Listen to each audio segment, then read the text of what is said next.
Bonjour et bienvenue aux Nouvelles du Sud-Ouest. Voici votre actualité régionale pour la semaine du 16 septembre. On fait l'inauguration d'un espace de vie sur le bord de l'eau au quai Brie-de-Loup, qui est situé tout près de l'église Sainte-Jeanne de Chantal. Dans le cadre du projet de revitalisation du site patrimonial Sainte-Jeanne de Chantal, la ville de Notre-Dame de l'Île-Prérault a procédé au lancement d'une œuvre de l'artiste Philippe Corriveau. Il me fut le plaisir de vous souhaiter la bienvenue au lancement de la programmation de la 22e édition des festivités. C'est du 12 au 14 octobre qu'aura lieu le Festival des couleurs de Rigaud.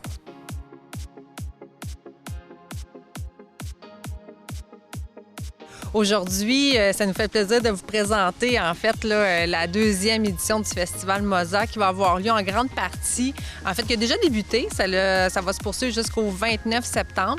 Puis en grande partie, les activités ont lieu ici à la Maison Félix-Leclerc. Cet événement qui a pour but de célébrer la langue française fera place entre autres à des contes, des performances musicales, des slams, de l'écriture et de la poésie. Le 26 octobre prochain se tiendra le tout premier salon des PME de Vaudreuil-Soulanges. Au rendez-vous, les entrepreneurs locaux pourront assister à plusieurs conférences, à différentes activités, à des formations et bien plus encore. Aujourd'hui, on vient présenter notre saison 2019-2020, ainsi que tous les joueurs qui ont été sélectionnés pour la prochaine saison. Les Grenadiers de Châteauguay ont procédé au lancement officiel de la saison 2019-2020. La ville de Notre-Dame de l'Île-Prérault a procédé au lancement d'une œuvre de l'artiste Philippe Corriveau. Alors, bonjour, je suis Dany Deschênes, la mairesse de Notre-Dame de l'Île-Prérault.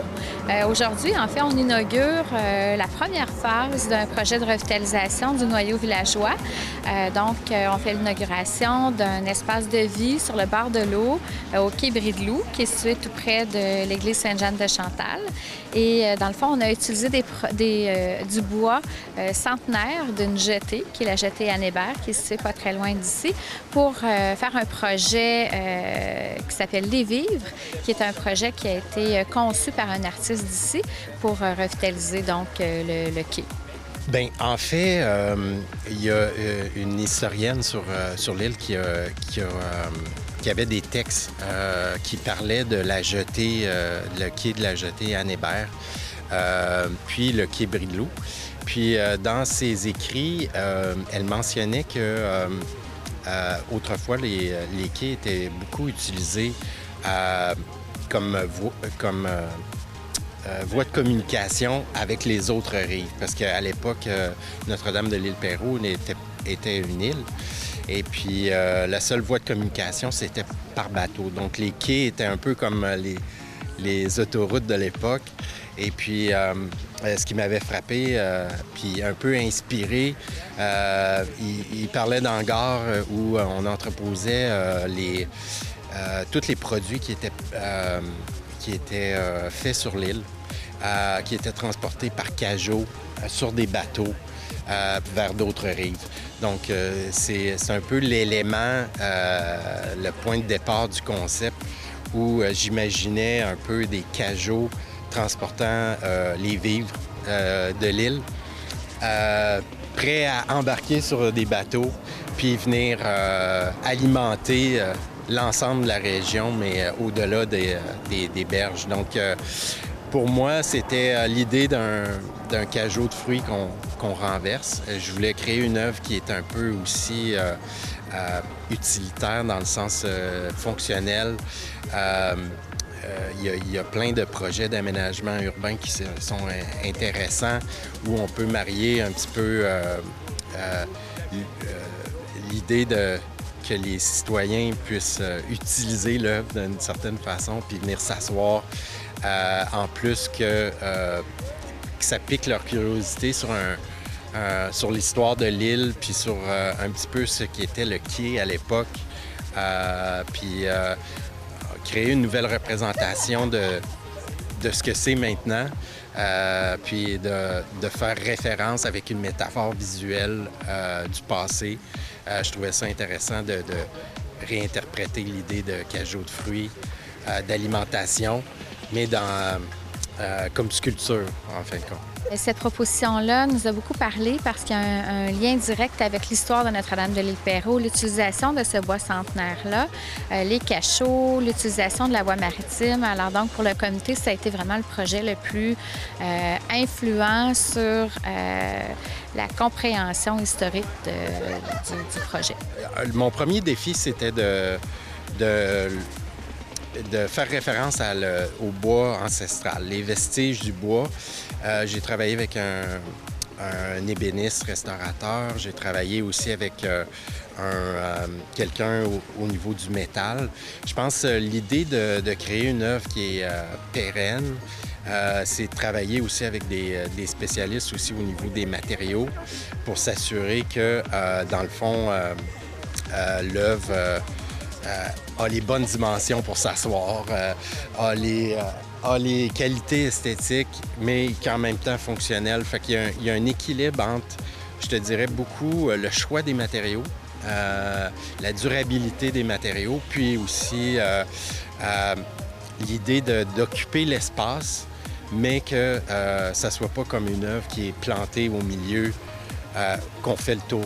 C'est une œuvre où on rentre dedans, on s'assoit. J'aimais cet aspect-là de créer une œuvre qui serait où les gens pourraient interagir. Fait que pour moi, comme artiste, c'est un défi de le rendre fonctionnel, mais à la fois significatif. Donc, c'est créer l'équilibre, trouver les bons matériaux pour créer cet équilibre-là entre le fonctionnel et le significatif. En fait, l'art, c'est tout. Hein? C'est la base de notre meilleure compréhension, justement, de notre histoire, d'où on vient, des matériaux utilisés. Ici, Notre-Dame, c'était majoritairement agricole, ça l'est encore. Mais donc, il y a un pan d'histoire qui peut être facilement communiqué via l'art et la culture. J'invite les gens à venir découvrir le quai qui est juste en bas du noyau villageois de Notre-Dame de l'Île-Perrot. Pour moi, quand j'ai visité le lieu avant de faire l'appel de projet, j'ai été vraiment inspiré par ce lieu-là. C'est un lieu qui est caché à découvrir. On a une vue vraiment quasiment 360 degrés sur l'eau. Puis on a un accès privilégié au fleuve, finalement. C'est du 12 au 14 octobre qu'aura lieu le Festival des couleurs de Rigaud. En tant que présidente du conseil d'administration de la Corporation du Festival des couleurs de Rigaud, il me fut plaisir de vous souhaiter la bienvenue au lancement de la programmation de la 22e édition des festivités. C'est au restaurant L'Étoile de Rigaud que le comité organisateur du Festival des couleurs a procédé au lancement officiel de la programmation de la 22e édition. Le Festival des couleurs est une vitrine incroyable pour le développement touristique de Rigaud. Des milliers de visiteurs passent dans notre belle ville pendant cette fin de semaine. En plus d'offrir une visibilité au commerce du centre-ville, le Festival des couleurs amène des retombées des plus positives pour la région, fait découvrir aux visiteurs les richesses de Rigaud ainsi que la beauté de sa montagne. Le Mont Rigaud, c'est la fierté de la ville et un des attraits majeurs de la région de Vaudreuil-Soulanges. C'est l'endroit parfait pour y tenir ce festival et nous sommes toujours aussi heureux, année après année, d'en être partie prenante. Donc, dans les nouveautés pour le Festival des couleurs de Rigaud, pour cette 22e édition, on a la zone famille Rachel Berry, donc une zone tout en couleurs, dynamique, ludique, interactive. On a aussi toute l'animation dite de rue, donc de l'animation déambulatoire avec des personnages loufoques qui vont venir nous animer, mais aussi nous faire rire les 3 journées de l'événement. On a également des ateliers avec les Amis de la culture de Rigaud, où est-ce qu'on va pouvoir avoir des artistes qui vont venir nous montrer montrer comment devenir des artistes d'un jour, on peut le mettre comme ça. Donc, les 3 journées aussi, un atelier par jour. On a les spectacles aussi, on a des beaux spectacles, une belle programmation. David Portalance, Michel Morissette en fingerstyle. On a aussi Elvis, 5 musiciens, 3 choristes, full band. J'ai super hâte à ce spectacle-là. Si vous me cherchez, c'est là que je serai à ce moment-là. On a aussi, bien sûr, le groupe Nulle part Nord, un peu à la coloc, 8 musiciens sur scène, donc très festif. Et on termine ça le lundi avec le trio Les Jacks. Donc, ça, c'est pour sous le grand chapiteau Infographilm.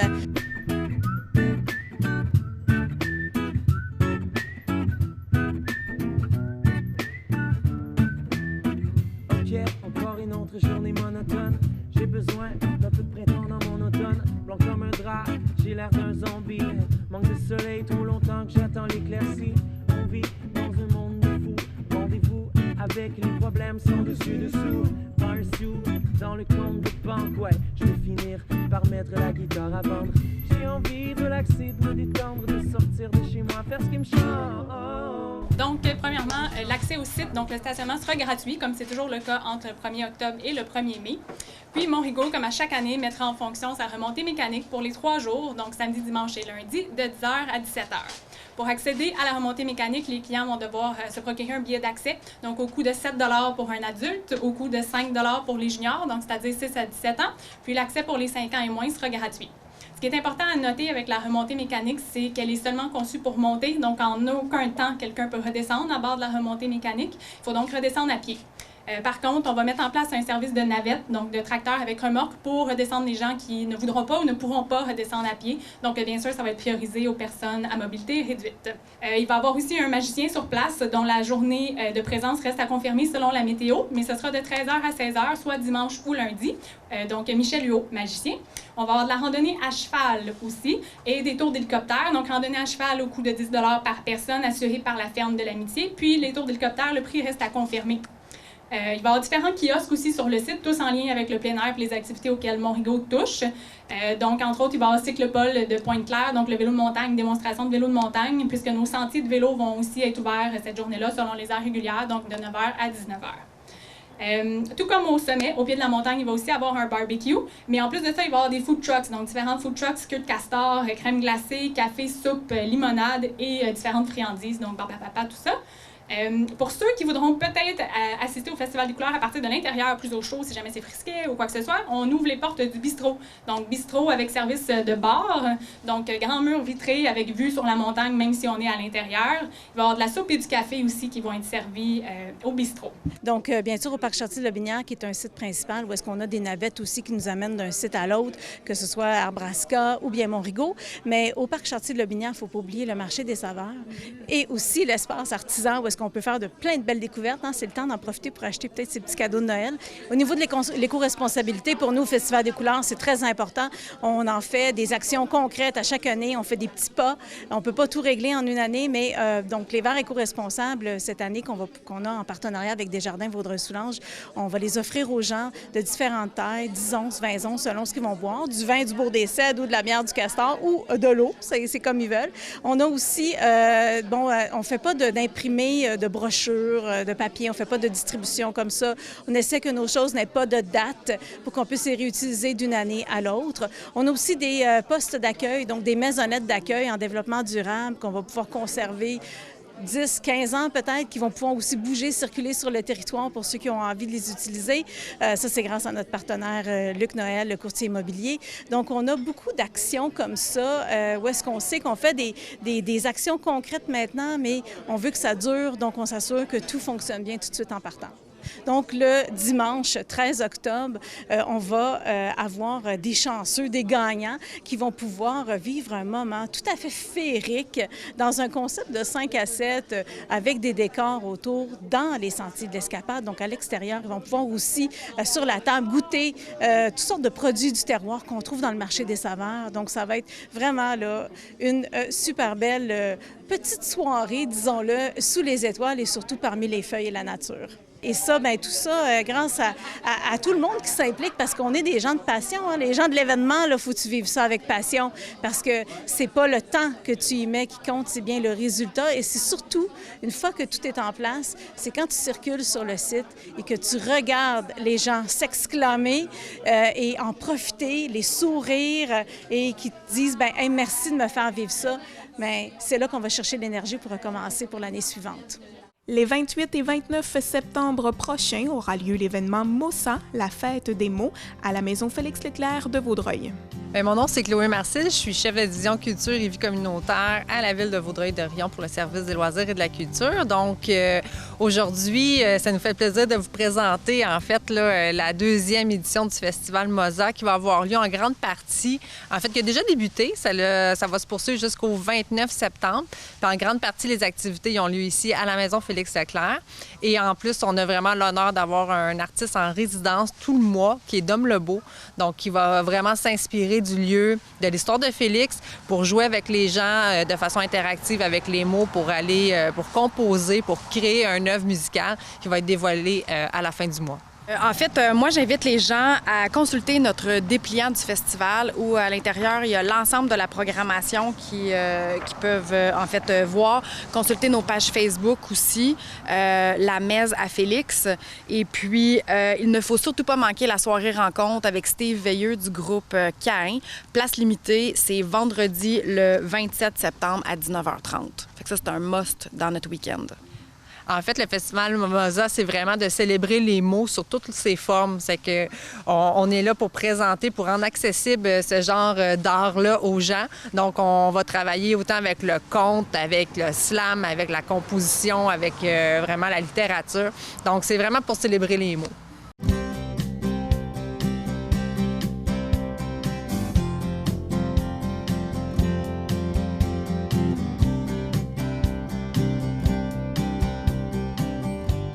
Pour nous, ça allait de soi que le festival se fasse ici à la Maison Félix parce qu'avec le passé, avec la vie de Félix, les mots, tout ce qu'il a été capable de présenter dans sa carrière, bien, pour nous, on trouvait qu'on pouvait rendre hommage aussi à ce qu'il avait fait par toute la programmation puis tous les volets, en fait, des mots. Exactement. Puis, je pense, comme Karine l'a dit, c'est la meilleure façon de poursuivre la mémoire de Félix, c'est de mettre en place des activités qui mettent à l'honneur le parler français, la langue française et le jeu avec les mots et la création littéraire. On invite les gens, c'est tous les week-ends, du vendredi au dimanche. Le vendredi, c'est de 17h à 21h, samedi 11h à 17h et le dimanche de 11h à 16h. C'est ici, à la Maison Félix-Leclerc. Puis il y en a pour tous les âges, tous les goûts. Donc, oui, écoute, la programmation elle est vraiment palpitante parce que, bon, il y a plusieurs choses qui sont déjà passées. En fait, on a eu la chance d'avoir la tournée de Feu de camp avec François Lachance qui s'est arrêté ici. On a eu également le spectacle du Prix de la Relève, donc qui a eu lieu aussi un samedi dans les jardins. C'était vraiment extraordinaire. On a eu aussi la chance d'avoir vraiment une journée complète avec Espace Lettres qui a mis en place des activités, un cocktail littéraire, une promenade littéraire également, des ateliers de poésie. Et on a plein d'autres choses aussi qui s'en viennent. Oui, tout à fait. Donc, on a eu Poésie sans frontières, qui est une soirée avec slam, poésie. Donc, ça, c'était pour tout le monde, initié par Nathalie Hermine Rousseau de Culture en éveil. On aura une soirée de contes. Donc, ça, c'est vraiment intéressant. C'est samedi le 28. Donc, ça s'appelle Lune noire pour une nuit blanche. Ça aussi, c'est un must à ne pas manquer. Et nous avons le spectacle de Dom Lebeau, donc son spectacle de résidence, c'est le spectacle de clôture. Donc, on va voir l'ensemble de tout ce qu'il a fait pendant sa résidence. On invite les gens à venir à 16h le samedi 28. Et on a aussi le spectacle Coup de théâtre, oui, le 29 septembre à 1h30 au Centre Multisport, celui-là. Ce qui est spécial cette année dans notre deuxième édition, c'est qu'on a créé la programmation vraiment avec beaucoup de collaborations, beaucoup de partenariats avec des organismes, des artistes d'ici. Donc, c'est vraiment une programmation où est-ce que tous viennent participer. En fait, toute la communauté, on a l'impression qu'ils viennent de donner un petit morceau, une petite teinte à cette programmation-là. Puis une partie aussi des activités qui ont été financées en collaboration avec le ministère de la Culture et des Communications du Québec dans le cadre de notre entente de développement culturel. Donc, ça aussi, on est très contents. Donc, on invite les gens du vendredi au dimanche ici à la Maison Félix-Leclerc. Et pour l'ensemble de la programmation, consultez le dépliant qu'on a distribué partout dans la région et notre page Facebook, la Messe à Félix. C'est le 26 septembre prochain qu'aura lieu le tout premier salon des PME de Vaudreuil-Soulanges.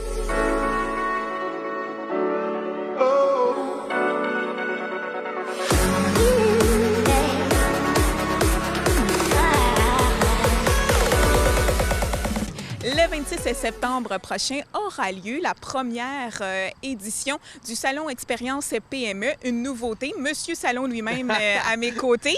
Donc, Dominique, parle-moi un peu. À quoi doit-on s'attendre? À quoi les gens doivent? Puis à qui ça s'adresse exactement? Parfait. Bien, ça s'adresse à qui? Ça s'adresse à tous les entrepreneurs on va y aller at large, comme on dit, Vaudreuil-Soulanges, même la MRC Beauharnois, Salaberry-Valleyfield, même le West Island, tous les entrepreneurs qui sont voisins de Vaudreuil-Soulanges, c'est à eux que ça s'adresse. C'est PME, mais bien sûr, les grandes entreprises sont les bienvenues. Pourquoi? Parce que c'est une journée d'échange. Voilà. Pour les autres, les participants, bien, c'est une belle occasion de se faire connaître, mentionnons-le. Donc, je serai probablement là, Dominique. Donc, on aura droit à quoi? Parce que tu es allé chercher quand même là, des gros noms. Prime abord, il faut dire que ce salon-là, il est co-présenté. Il est organisé par le groupe SDL et Altitude Stratégie, mais il est co-présenté par Promutuel et Dev Vaudreuil-Soulanges. Dev Vaudreuil-Soulanges, c'est quoi? C'est l'ancien CLD, donc qui s'occupe des entreprises. Donc, ça va de soi que Dev soit au salon. Et alors, Dev nous présente une zone conférence avec deux super conférenciers. Premièrement, Nicolas Duvernois de Pure Vodka, Romeo Gin et Adopt Inc. Donc, Nicolas vient nous raconter son histoire et où il est rendu. C'est un des dragons qu'on peut voir à Radio-Canada. Ensuite de ça, dans l'émission Les Dragons. Ensuite de ça, on a Dominique Gagnon. Dominique Gagnon, on le connaît un peu moins dans la région, mais Dominique, c'est un gars du Saguenay, déménagé à Montréal et qui a parti à une entreprise qui s'appelle Connect & Go. Connect & Go, ce sont les bracelets intelligents qu'on retrouve entre autres au Super Bowl. Et il est à travers le monde maintenant avec ses bracelets intelligents. Donc, c'est une conférence inspiration, mais aussi innovation. Il va vraiment nous parler de comment il a fait grandir son entreprise. Un coup que ça, c'est notre avant-midi. Aussi simple que ça. Un coup que ça, c'est terminé, on dîne tous ensemble. Et dans l'après-midi, c'est là qu'on disjoncte. En fait, qu'on sort les gens de leur zone de confort. Il y aura plusieurs zones, dont la zone des exposants. Traditionnelle zone dans un salon où il y a des exposants, les gens vont vendre leurs services. Deuxième zone, on a les brain dates. Donc, des rencontres de cerveau entre entrepreneurs.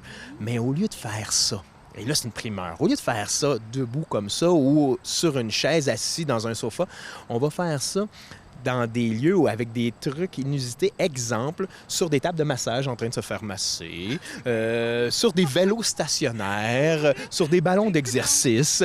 Tout pour nous mettre à l'aise. Tout pour ça. Exactement. Voilà. Nous, on est SDL Animation à la base, donc on fait de l'animation. Donc, il y aura aussi une zone ludique. Et dans la zone ludique, par exemple, un serpent à échelle géant. Plein de trucs qui touchent plus au team building. Consolidation d'équipe que les gens vont pouvoir faire ensemble, même si ce n'est pas une équipe de travail. C'est des professionnels qui vont devoir travailler ensemble. Donc, nos visiteurs vont pouvoir travailler ensemble dans un but commun. Aussi, dans l'après-midi, on a une zone qu'on appelle la machine à idées. Je suis très fier de la machine à idées. Je crois que c'est une première. En fait, dans la région, c'est une première. On a réuni 6 professionnels de notre région. Vente, marketing, opération, image de marque, comptabilité. Ces 6 professionnels-là sont dans une salle. À tour de rôle, les entrepreneurs qui veulent bien ça, puis c'est du volontariat, rentrent dans la salle, vendent leur entreprise. Ils ont 1 minute pour se vendre, pour dire qui ils sont. Et ensuite, les 7 prochaines minutes, vont recevoir gratuitement des conseils de nos experts en note tout ça et ressortir de la machine à idées avec des idées et des idées et des idées pour leur entreprise. Fait que ça, c'est une autre belle zone qu'on a l'après-midi. Et la dernière zone en après-midi, c'est le lounge promutuel. Le lounge promutuel, ce sont des formations, des ateliers. 5 formateurs, animateurs qui vont venir nous parler de différents sujets, entre autres Pierre-Luc Cloutier, un YouTuber, qui va venir nous parler de l'influence, justement, au web, comment se servir du web, des réseaux sociaux. Ensuite, on a Isabelle Caron qui nous arrive avec une conférence qui s'appelle « Le leader sans titre ». À voir. Alors, les employés, on n'a pas besoin d'un titre, en fait, pour faire avancer l'entreprise. Exactement. Ensuite de ça, on a Denis Ladouceur qui nous arrive avec une conférence sur un atelier sur la résolution de problèmes. On a également Claudia Baillargeon, qui est une kinésiologue, qui va... Et sa conférence, c'est très simple, s'appelle « Votre entreprise est en santé, mais vous, l'êtes-vous ». Donc, est-ce que l'entrepreneur prend soin? Et on termine ça, cette portion-là, avec mon ami Patrick Roson, qui est le directeur du contenu francophone à Juste pour rire, et qui va oser nous parler d'une conférence qui s'appelle « Comment survivre à une crise majeure ». Alors, voilà. Avec humour. Avec humour, exactement. Donc, c'est une belle zone, un beau lounge atelier pour toute l'après-midi. Tout ça se transforme par la suite en 5 à 7. Pour toujours finir avec exactement. Réseautage, musique d'ambiance, petit verre à la main et on continue à faire des contacts. Donc, de 9 à 19, une journée complète. C'est une première. C'est une première expérience. C'est une première édition. On souhaite bien sûr en faire une tradition, mais pour ça, on a besoin de vous, les entrepreneurs de Vaudreuil-Soulanges, mais aussi Salaberry, Valleyfield-Beauharnois, même le West Island. Venez, allez vous inscrire. Peu importe l'endroit où on est, si on est capable de se rendre, on y va.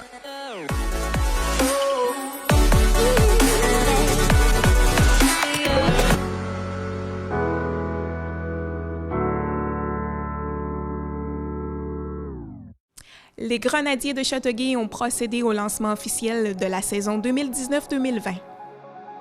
Oui, bonjour, Michel Parent. Je suis le président des Grenadiers de Châteauguay Midget 3A. Aujourd'hui, on vient présenter notre saison 2019-2020, ainsi que tous les joueurs qui ont été sélectionnés pour la prochaine saison. Allô, je m'appelle Hugo Odette, puis j'ai vraiment hâte au début de la saison. Je sais que cette année, on va avoir une bonne équipe, puis on va être vraiment compétitif, puis on va connaître une grosse saison. Éric Lecomte, entraîneur-chef des Grenadiers de Châteauguay Midget 3A. Aujourd'hui, on va présenter l'équipe officielle de la saison 2019-2020. Donc, on va présenter les joueurs avec leur chandail. On va aussi présenter le prochain capitaine et les assistants de l'équipe. On a déjà une bonne dynamique. Ça fait déjà 3 pratiques qu'on a, puis on est déjà très sacoche. J'adore l'énergie dans l'équipe. C'est vraiment une bonne gang. C'est notre 15e année. On s'investit beaucoup au niveau de la communauté et on voit par tous les commanditaires qui s'impliquent avec nous pour garder un programme d'excellence. On s'implique à tous les niveaux. L'expérience qu'on donne aux jeunes, c'est pas juste d'avoir un encadrement scolaire qui est très, très, très bien encadré, c'est d'avoir un encadrement naturellement sportif, mais aussi d'être sensibilisé aux différentes causes sociales qui existent. Donc, on ne peut pas en faire des milliers, mais tout au courant de la saison, on en fait plusieurs aussi également. On est aussi des humains. Il n'y a pas juste le hockey dans la vie. C'est important d'être là pour le monde, surtout sur le cancer. C'est important de faire d'autres choses que le hockey, être impliqué dans les affaires de communication. Bien, qu'est-ce que ça rapporte? C'est très simple. Hein? Ça les sensibilise, puis ça leur montre qu'il n'y a pas juste le hockey, il n'y a pas juste eux autres. Ça les sensibilise à d'autres personnes, ça les sensibilise à toutes les causes sociales, que ce soit au niveau du cancer, que ce soit au niveau, justement, on a parlé tantôt, des itinérants, du monde qui sont défavorisés, des gens au niveau de la maladie, exemple au niveau du cancer. Donc, ça sensibilise à toutes ces différentes causes-là, tout ce qui peut arriver au niveau de la société. Donc, il n'y a pas juste eux. Je pense que c'est des jeunes athlètes, ils sont choyés, ils sont en pleine forme, mais aussi c'est bon d'aider les autres aussi, et de penser aux autres aussi également. C'est une équipe régionale aussi. Là, je veux dire, tous nos joueurs viennent de la région. La plupart viennent de la Gironde aussi, que ce soit de Sainte-Martine-Merci, jusqu'à Beauharnois, quoi que ce soit. Donc, oui, on veut redonner le plus possible à la communauté. Puis, c'est un projet, c'est vraiment un projet communautaire, en fin de compte. Moi, je pense que ça reflète beaucoup parce qu'il y a une très, très grande, entre guillemets, excusez-moi en anglais, exposure pour toute la communauté. parce que, premièrement, on est à travers toute la province. On a gagné quand même à travers nos années, on a gagné 3 championnats provinciaux. On a été à 3 championnats canadiens où on a gagné 2 médailles d'argent et 1 médaille de bronze. Donc, les gens, on a parlé de la région, on a parlé de la grande région de Châteauguay. Donc, à ce niveau-là, si vous voulez, il y a quand même une très belle exposure pour toute la communauté aussi. Le hockey est vraiment le fun ici, puis l'organisation, c'est incroyable. On est vraiment mieux traité qu'une équipe de la Q. J'adore jouer ici, c'est la meilleure place. Tu sais, de voir le monde s'impliquer comme ça là, à nos games, c'est une belle ville de hockey. Là. Tout partout où on va, là, on sent que les gens disent hey, c'est le fun d'aller jouer à Châteauguay. À l'Arena, il y a du monde, c'est bruyant, il y a l'atmosphère. Donc, c'est certain que c'est un gros plus pour nous autres. Cette année, on part positif, on y va pour la coupe. On veut tout gagner, c'est ça notre but cette année. Bien, c'est sûr que c'est différent de l'année dernière. L'année dernière, j'étais arrivé en poste au mois d'octobre. Là, j'ai eu la chance de vivre le camp. J'ai choisi mon équipe, j'ai choisi les joueurs, j'ai choisi des gars avec des caractères que je recherchais, des façons de jouer que moi je recherchais. Donc, c'est certain qu'on arrive avec nos idées, nos choses. Déjà, l'année passée, on a vu une belle fin de saison, une belle progression. Donc, cette année, j'ai déjà 2-3 mois d'avance. Donc, super positif. Né à grand nombre, on va être là, on va être compétitif, puis on voudra gagner cette année.